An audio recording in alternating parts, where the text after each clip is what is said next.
중요하고 어려운 때일수록 여러분들은 자신을 어떻게 세워가십니까?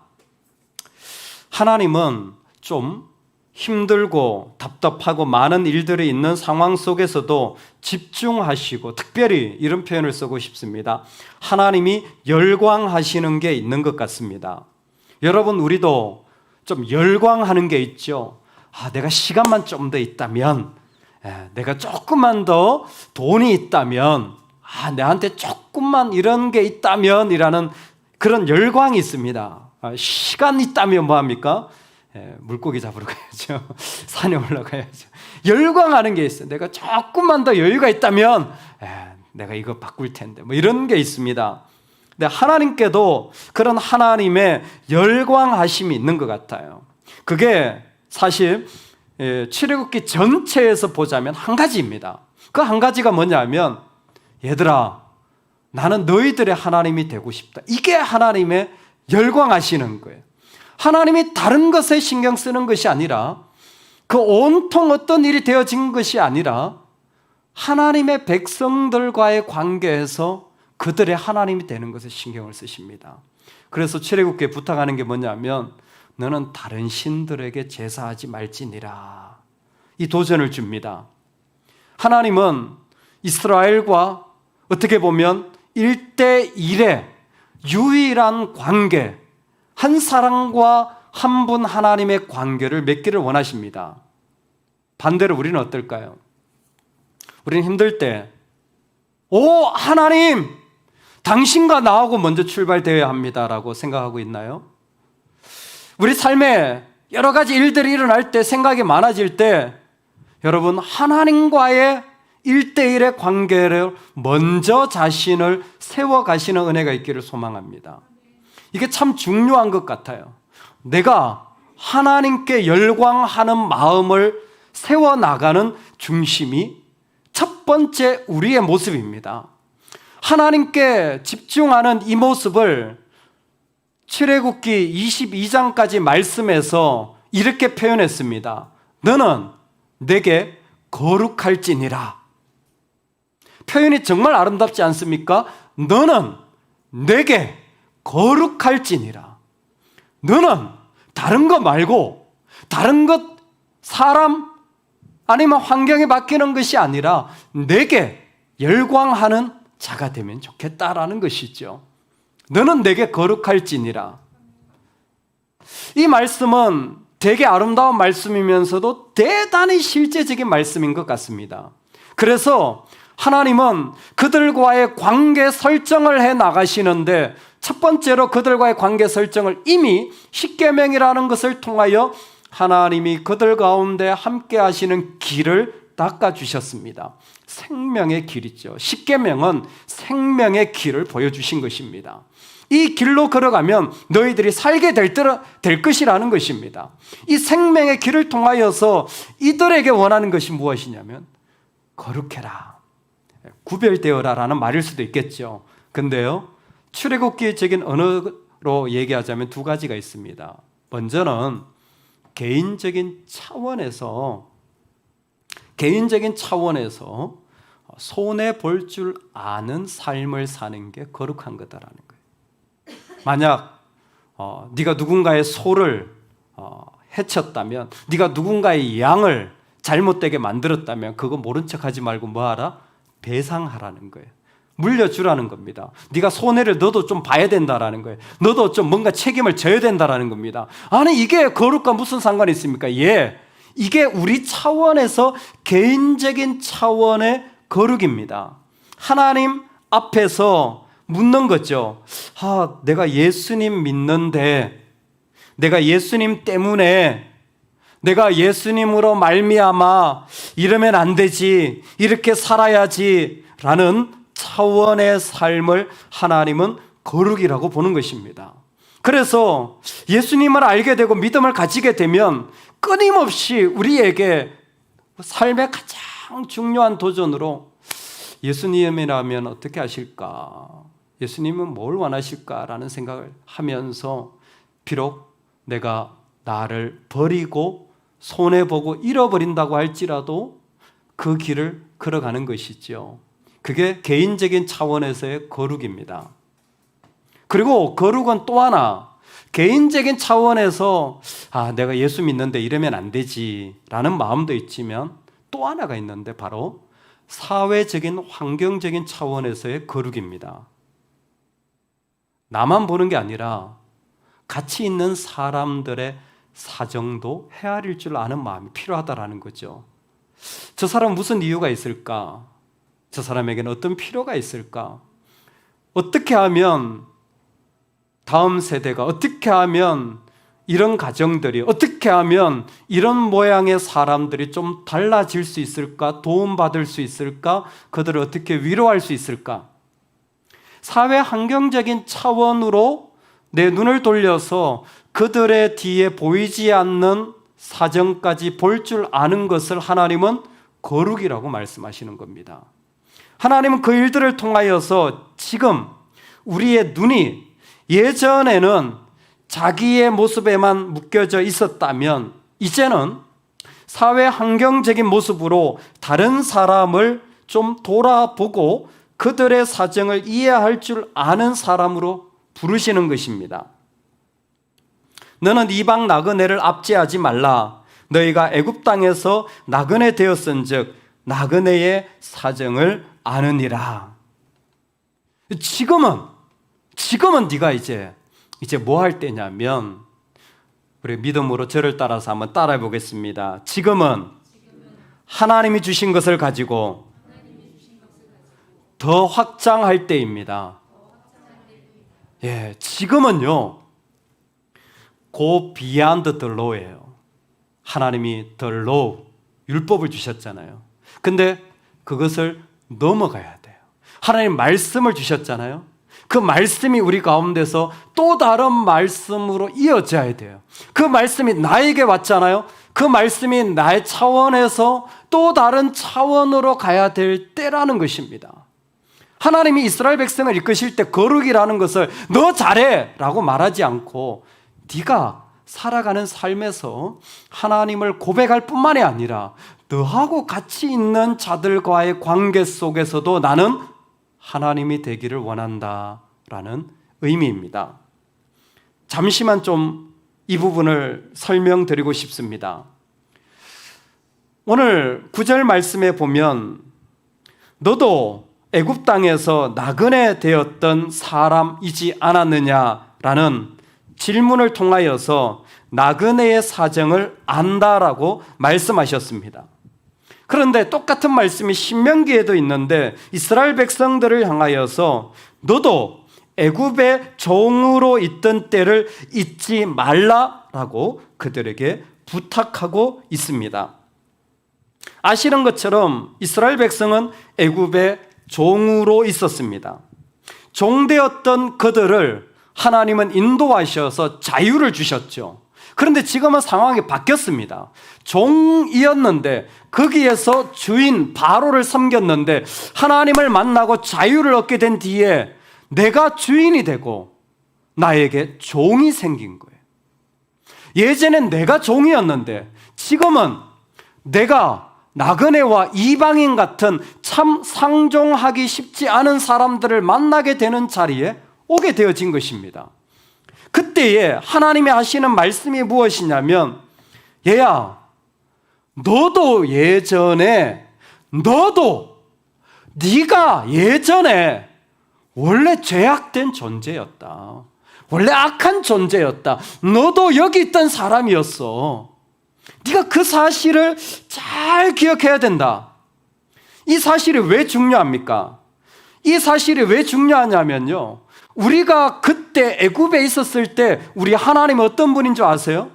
신앙은요, 늘 나한테서 답을 찾는 게 아니에요. 하나님이 어떤 분이냐에서 자기를 설명해 가기 시작해야 합니다. 이게 정말 중요한 거예요. 세상의 논리 그게 신경 쓰지 마세요. 중요한 건 하나님이 어떤 분이냐는 거예요. 하나님 지금 무슨 설명하냐면 네 지금 주인이라고, 뭐 돈 좀 벌었다고, 힘 좀 있다고. 야, 네가 그런 말 하면 안 되지. 너 예전에 종이었잖아. 그러니까 우리를 뭐 종이라고 부르고 싶은 겁니까? 아니에요. 우리가 종이었을 때 하나님이 이런 분이셨습니다. 하나님은 우리가 부르짖으면 들으시는 분이셨어요. 하나님 우리가 부르짖으면 들으시는 분이셨어요. 그리고 지금도 하나님은 부르짖으면 들으시는 거예요. 내가 맞습니다. 그런데 누가? 가난한 자들이 부르짖으면, 약한 자들이 부르짖으면 지금도 하나님 들으시는 거예요. 이해되세요? 여기에서 하나님이 부르짖음 들으셨기 때문에 종되었던 자리에서 하나님 그들을 건져내신 거예요. 왜? 하나님 그분이 그런 거예요. 이때 중요한 이해가 있습니다. 사람들은 나 종이었는데 지금 주인 되었어 하면요, 종이 어떻게 주인 될 수 있지? 종이 주인 되기 위해 열심히 자기 나름대로 걸어가는 길들을 고민하기 시작해요. 종에서 주인 되기 위한 방법들을 찾아갑니다. 종에서 주인 되기 위한 10계명, 이러면 그냥 대박 치는 거예요. 이러면 그곳에 사람들이 벌떼같이 모입니다. 하나님이 하고 싶은 말씀은 뭐냐면, 지금 본문에서 네가 무엇이 되는가가 중요한 게 아니라 네가 애굽에 있었다. To be, 네가 애굽에 있었어. 여기에서 종이었어. 그런데 그 옆에 들으시는 하나님이 같이 있었어. 그 들으시는 하나님이 있었기 때문에 너를 이곳으로 그 하나님이 옮겨가신 거야. 이걸 가리켜서 Divine Deliverance라고 합니다. 거룩한 옮겨가심이라고 말할 수 있겠죠. 하나님이 일하신 거예요. 하나님이 행하신 것입니다. 여기에 있었는데 하나님이 무엇인가가 되어서가 아니에요. 여러분, 이게 우리한테 얼마나 큰 은혜인 줄 아세요? 우리가 뭔가 더 달라져서가 아닙니다. 우리는 어느 자리에나 있어요. 그런데 우리 하나님은 그곳에 옆에 같이 계시는 거예요. 같이 계시면서 우리가 어떤 자리에 있든지가 우리를 들으시고는 뭐예요? 우리를 계속 옮겨가시는 거예요. 옮겨가시는 거예요. 너도 애굽의 종 되었을 때라는 것은 종처럼 너 종이잖아 이 나쁜 놈아 이러는 것이 아니라, 너 그 자리에서도 내가 네 옆에 있었고 나는 너를 들어서 옮겨가고 있었다라는 것입니다. 하나님의 옮겨가심이 있었기 때문에 우리는 죄에서 건지움 받아 구원받을 수 있었던 것입니다. 이게 잘 안 되는 사람들이 있어요. 그 주님을 영접하지 못하는 사람들이 있어요. 주님을 진심으로 영접하지 못하면 상처가 있든지, 자기 의가 강하든지, 아니면 예수님을 신뢰하지 않든지, 아마 이런 대표적인 세 가지 이유들로 말미암아 자기 바운더리가 강해집니다. 이것을 부정이라고 말해요. 부인이라고 말합니다. 부인이 강한 사람일수록 자기 바운더리가 중요해요. 그래서 누군가 자기 바운더리로 들어오는 것에 대단히 예민합니다. 이 사람들이 만약 바운더리 그 자체가 침해받으면요, 견딜 수가 없습니다. 그래서 하나님으로 옮겨지지 않고 살아가는 자기 바운더리를 쌓는 사람들은 실제로 심리적으로는 정신분열이 많이 일어납니다. 두 번째는 성도착 현상이 많이 일어나요. 포르노 같은 거 많이 본다라는 거죠. 세 번째로는 감정 조절이 안 됩니다. ADHD, 분노를 폭발하는 거예요. 내 영역이 들어오면요, 견딜 수가 없습니다. 이걸 참아낼 수가 없어요. 이건 내 거기 때문에. 아니요, 내가 유일하게 안전한 곳이 내 영역이기 때문에 본능적으로 그걸 지키려고 하는 거예요. 그러다 보니까 하나님이 옮겨가신다라는 것이 이 사람들에게는 너무 어려워요. 하나님 옮겨가신다고 했을 때 끊임없이 싸우는 게 뭐냐면 내 영역에서 바운더리 싸움을 하고 있는 겁니다.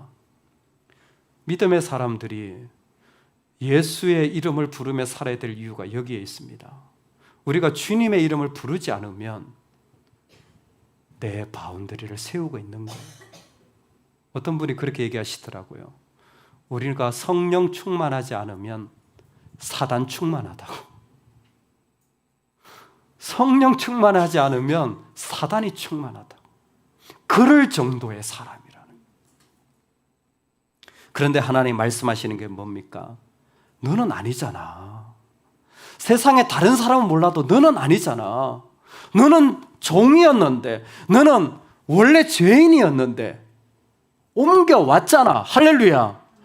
그곳에서 건지움 받았잖아. 할렐루야. 너는 나의 자녀가 되었잖아. 할렐루야. 너는 예수를 믿는 사람이잖아. 할렐루야. 다른 건 없어도 너는 주님의 자녀잖아. 할렐루야. 믿으십니까? 아멘.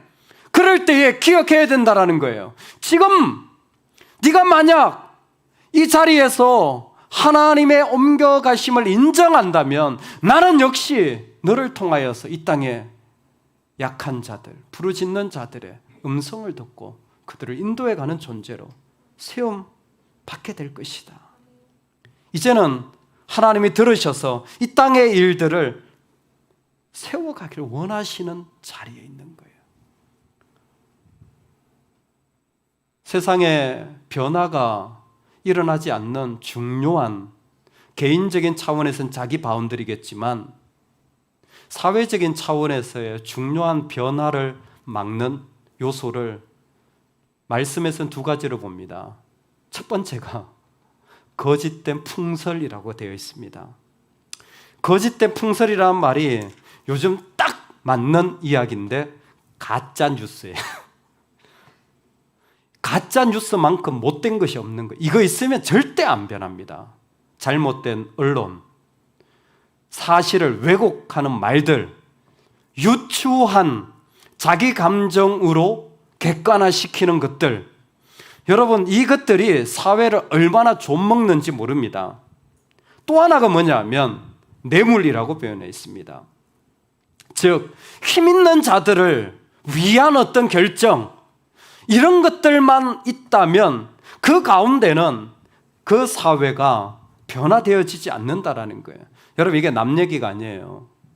우리가 사회 속에 들어가 있으면서요 쉽게 우리도 이런 모습으로 살아갈 수 있다는 겁니다. 그래서 하나님이 오늘 우리에게 예를 들어 주시는 거예요. 네가 만일 내 원수의 길 잃은 소나 나귀를 보거든, 네가 만일 너를 미워하는 자의 나귀가 짐을 싣고 엎드러짐을 보거든, 여러분은 기분이 어떠실까요? 여러분의 원수가 있는데 그 집에 있는 아들내미가 대학에 떨어졌대요. 여러분이 미워하는 어떤 분이 있는데 그분이 그렇게 직장에서 어려움을 당한대요. 그러면 어떻게 하면서 영혼으로는 잘 됐다 그러지는 않을까요? 정말 나는 정말 싫은데, 나는 정말 마음에 들지 않는데 그 집에 소나 나귀가 어려움을 당하면 보살펴 주라는 거예요. 즉 뭡니까? 자비를 베풀고 은혜를 베풀라는 겁니다. 할렐루야. 자비를 베풀고 은혜를 베풀라는 거예요. 왜요? 너도 나그네 되었었잖아.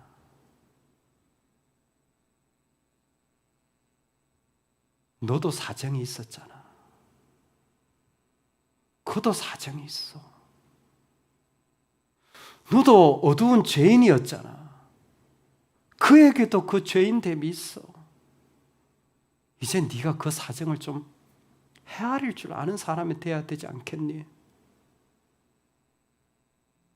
저 젊은 것들이 그냥 아주 그냥 아니 뭐야 이거 도대체 상식적으로 말이 안 되잖아. 어떻게 역사적으로 저렇게 얘기할 수 있지?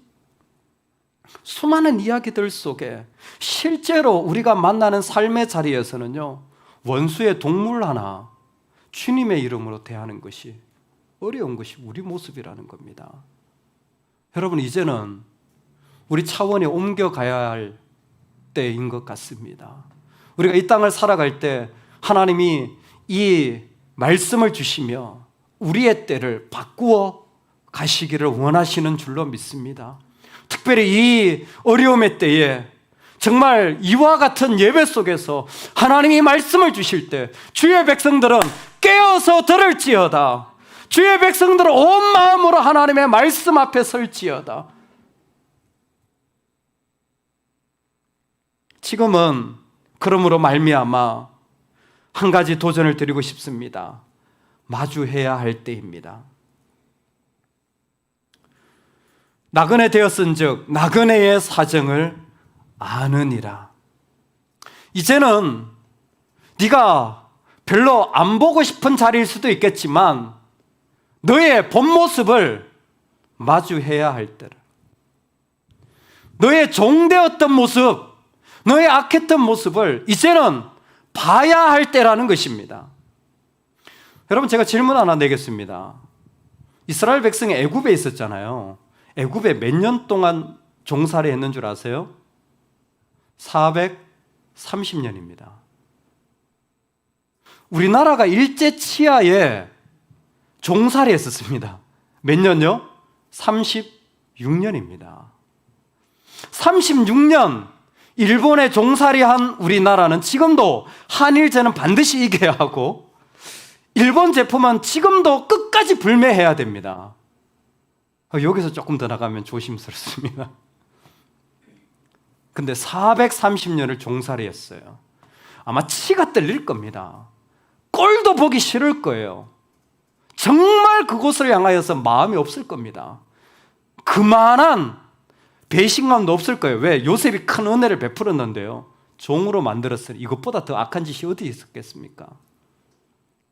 그런데 하나님 우리에게 주시는 말씀이 무엇입니까? 지금 너의 그 비참했던, 너의 변하지 않는 악한, 너의 못된 모습을 마주해야 될 때다. 지금 그 모습을 봐야 될 때다. 예레미야가 이스라엘 백성에 도전합니다. 예루살렘에 있다가 바벨론으로 잡혀가거든요. 마주하라는 거예요. 바벨론을 위하여 기도하라는 것입니다. 예수님이 말씀하십니다. 원수를 뭐 하라고요? 사랑하라. 사랑의 방법이 뭡니까? 원수를 위해 기도하라 그랬습니다. 마주하라는 거예요. 원수를 맞이하라는 거예요. 마주치고 기도하라는 겁니다. 왜? 하나님은 악인과 선인에게 똑같이 해를 비추시기 때문입니다. 우리의 마음이 어딘가에는 빛이 안 비춰진다니까요. 우리의 모습에 어딘가 어둠이 있다니까요. 마주쳐야 합니다. 그 모습을 대면해야 돼요. 지금은 괴물 같은 내 안의 모습을, 내 안에 피하고 어물쩍 넘어갔던 자리들을 주님 앞에 주님의 이름으로 엎어져야 합니다. 기도하라는 것은요, 진짜 기도하는 사람은요, 기도가 얼마나 고통스러운 작업인지 압니다. 기도하라, 주님 말씀하셨어요. 바벨론을 위해 기도하라, 원수를 기도하라. 암 수술 받을 때요, 진짜 보통 일 아닙니다. 보통 일 아니잖아요. 그 두려움과 그리고 찢어서 제거해내는 작업들. 기도는 그와 같은 거예요. 하나님이 우리 안에 들어오셔가지고 내 안에 하나님 아닌 그 암덩어리 같은 어두운 것들을 잘라내는 수술 아닙니까? 얼마나 기도가 고통스러운지 몰라요. 그러나 여러분, 기도하시기 바랍니다. 진짜 살아있는 기도를 하시기 바랍니다. 내 안에 빛이 안 비춰지는 어떤 영역도 하나님의 이름으로, 주의 이름으로 잘려나가기를 소망합니다. 이스라엘의 홀로코스트 박물관인 야드바센 기념관이 있습니다. 히틀러가 600만의 유대인들을 죽였던 그 현장을 그대로, 과정을, 사용했던 물건들을 그곳에 전시를 해놓은 거예요. 근데 놀랍게도 이스라엘에 있는 이 야드바센 기념관 박물관에 가장 많이 방문하는 사람들 중에 한 나라가 독일 사람이래. 독일 사람들이 그 박물관에 그렇게 많이 간대요.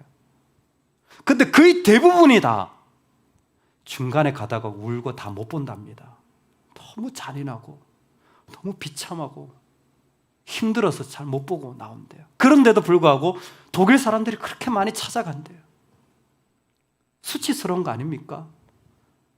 부끄러운 거 아닙니까? 그런데 뭐예요? 이제는 마주해야 돼요. 내 안에서 하나님 앞에 엎드려져야 할 그 모습을, 내 바운더리만 높였던 모습을 주님 앞에 맞이하실 수 있기를 바랍니다. 이걸 누구한테 도움을 요청하시기를 바랍니다. 수술해 달라고 같이 기도하시기 바랍니다. 이제는 마주해야 될 때입니다. 왜? 우리도 종이었기 때문에. 하나님 지금 그때로 우리를 부르셨습니다. 지금은 나의 종되었던 모습을 마주해야 될 때예요. 하나님 앞에서 타협했던 내 모습을 맞이해야 될 때입니다. 하나님 앞에 숫을 받아야 할 때입니다. 지금 진짜 기도하며 엎드려 져야 할 때인 줄로 믿습니다. 두 번째는 저를 따라서 한번 믿음으로 선포합시다. 지금은 넘어가야 할 때입니다. 왜 나그네의 사정을 보라고 합니까? 개인적인 차원에서 내가 이렇게 하면 되지 라는 것만이 아니라 이제는 나와 같이 있는 사람들을 향하여 넘어가야 할 때입니다. 이제는 성령으로 넘어가야 할 때입니다. 이제는 이 땅의 피로와 하나님의 피로를 향하여 넘어가야 할 때입니다. 정말 저는 이 말씀이 너무 아름다운 것 같아요. 나그네의 사정을 아느니라. 지금 보고 있는 이방인 나그네, 네가 지금 보고 있는 이 땅의 사람들, 너와 같이 살아가는 사람들 다 마음에 들지 않겠지만, 다 불순하겠지만, 그러나 너는 이제 그들을 향해서 세움받아야 할 사람이야. 이제는 좀 다르게 살아야 될 때가 되었다라는 것입니다. 이제는 한국 기독교가 달라져야 할 때입니다. 이제는 교회가 달라져야 할 때예요. 이제는 목회자들이 역할을 다르게 해야 될 때입니다. 여러분, 우리 각자가 지금까지 살아왔던 거 똑같이 하면 안 돼요. 달라져야 할 때입니다. 지금 정말 달라져야 할 때입니다. 정말 달라져서 하나님의 양식으로 말미암아 그것을 먹고 내 안에서 나를 버리고 하나님 쪽으로 넘어가야 할 때입니다. 이것저것 따져야 할 때가 아니에요. 지금은 주님이 우리를 부르셔서 이 땅의 사정을 보라고 말씀하시는 때예요. 하나님, 내 사정이 이런데요 라고 말할 때가 아니라 이 땅의 사정을 보고 이 땅의 어려움을 보고 그것을 향하여서 넘어가야 할 때라는 거예요. 이번 주에 장례식이 있었습니다. 우리 교회에서 같이 신앙생활 하신 믿음의 선배님의 장례식이었기 때문에 그 예배를 드리며 제가 그렇게 그냥 나누었어요. 저는 뭐 가족이 아니라 살아보진 않았지만 제가 교회에서 본 모습으로는 우리 돌아가신 고인은 한 번도 화를 내신 것을 본 적이 없다. 뭔가 짜증 내시는 모습을 한 번도 본 적이 없다. 아마 예배에 있었던 분들은 아마 들으셨을 거예요. 제가 그렇게 그냥 나눴습니다. 제가 본 건 그거다. 가정에서는 잘 모르겠습니다. 근데 고인은 한 번도 화를 내시거나 짜증 내신 걸 제가 본 적이 없습니다. 그랬더니 그 장례식에 맏며느리가 앉아 있는데 갑자기 그분이 그러시는 거예요. 목사님, 제가 며느리인데요, 우리 시어머니가 화내는 거 저도 한 번도 본 적이 없습니다. 우리 시어머니가 누구 싫다는 말, 누구 어떻다는 말을 한 번도 들은 적이 없습니다. 자매들이여 정신 차릴지어다. 형제들이여 정신 차릴지어다. 여러분 집에서 그런 말 하지 않습니까? 누가 어때? 왜 저래?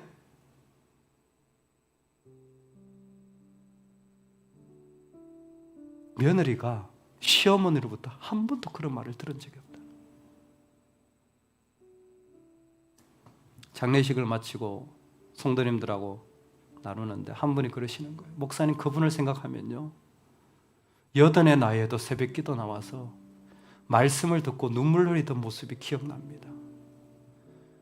나이가 80이 되셨는데도 새벽기도 나와가지고 하루도 빠지지 않고 말씀을 들으면서, 근데 그 말씀을 얼마나 평생을 들었으니 많이 들었겠습니까마는 그 말씀을 들으면 눈물을 흘리며 기도하는 모습이다. 왜 속이 안 아팠겠어요? 사람인데 왜 안 힘들었겠어요? 뭐 마음에 다 맞았겠습니까? 근데 뭐예요? 하나님의 양식을 먹고 넘어간 겁니다. 그 비안드들로 또 다른 사정을 바라보기 시작한 거예요. 하나님 말씀을 먹고 또 다른 길로 걸어 들어가기 시작한 것입니다. 우리가 지금 그 자리에 서 있어요. 우리가 이 자리에 서 있어요. 이 땅을 향하여서 하나님의 할 시를 당기시는 겁니다. 스티븐 포트릭이라는 분이 이런 표현을 했어요. 우리가 이 땅에 있으면서 참 쉽지 않은 자리에 그 활을 잡고 있으면요, 힘 많이 들어간다라는 거예요. 정말 쉽지 않다는 거예요. 그런데 그때 하나님 뭐 하시냐면 여기에 있는 줄을 당기신다라는 거예요. 우리가 활을 홀딩하고 있을 때 하나님은 줄을 풀링하고 계시다라는 거예요.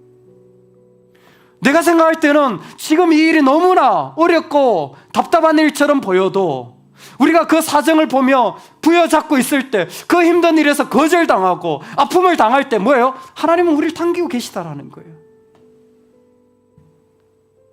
이제는 네가 넘어가야 되지 않겠니? 이제는 네가 그 자리에서 또 다른 자리로, 삶의 자리로 옮겨가야 되지 않겠니? 사랑하는 여러분, 이 말씀이 꼭 제 말씀 같습니다. 이 말씀이 꼭 우리 말씀 같습니다. 만물보다 더 부패하고 더러운 우리를 그리스도가 종되었던 죄 되었던 자리에서 건져주셨습니다. 멀쩡하게 양복 입고 있으니까 그렇지, 주님은 우리의 속을 다 아시는데 진짜 속내를 보시면 얼마나 추하고 더러운지, 아무것도 아닌 존재인데 우리가 하나님 앞에 살아가지 않습니까? 그분의 은혜였습니다. 초대교회에 신기한 일이 일어났어요. 그 성령 충만하고 변화가 일어나는 일들 속에 아나니아와 삽비라라는 부부가 죽임을 당하는 일이 일어났습니다. 성령 충만하고 변화가 일어나는 것 속에 부부가 헌금을 안 한 것도 아니고 일부 헌금을 드리고 일부를 그냥 남겨서 가졌다가 죽임을 당하게 되는 일이었습니다. 왜요? 헌금 안 했기 때문에? 아니에요. 거짓말했기 때문에 맞을 겁니다. 성경이 말하는 이유는 성령을 속이고입니다. 내 안에 하나님이 계시면서도 성령을 속이는 자리가 있을 수도 있는 것 같아요. 그 자리를 보며 마주하시기를 소망합니다. 하나님 앞에 부끄럽고 창피한 그 모습을 마주하며 기도하시고 또 기도하셔서 엎드리시기 바랍니다. 주여, 이 모습을 고쳐주옵소서. 그리고는 이제 교회의 필요, 하나님의 필요, 이 땅의 필요를 보며 나그네의 사정을 볼 줄 아는 자로, 나만이 아니라 다른 사람의 사정도 좀 들어볼 줄 아는 사람으로, 그 사정의 어려움에 손을 좀 담그고 같이 갈 수 있는 사람으로 살아가길 소망합니다. 요즘 교인들은요, 예배 땡 마치면요 집에 가서 소파에 눕는 게 일이에요. 형제의 사정을 볼 생각을 안 해요. 여러분, 그런 신앙생활들이 이 사회가 아픈데도 불구하고 자기가 좋다고 엄한 짓 하다가 이런 일 당하고 있는 것 아닙니까? 얼마나 많은 사람들이 내 사정만 붙잡고 살아갑니까? 우리 주님이 그런 분이셨나요? 아니셨잖아요. 저와 여러분의 자리에서 그 한량없는 주님의 은혜가 이 땅 가운데 가득하길 소망합니다. 그리고 진심으로 우리가 깨어있지 못하고 나아가지 못하고 우물쭈물 하며 자리에 주저앉아 있다가 아프게 한 이 사회에 죄송합니다. 어려움을 당하게 한 많은 이 땅의 백성들에게 미안합니다. 하나님 아버지, 우리의 삶의 자리를 옮겨갑니다. 나그네의 사정을 하려고 말씀하셨는데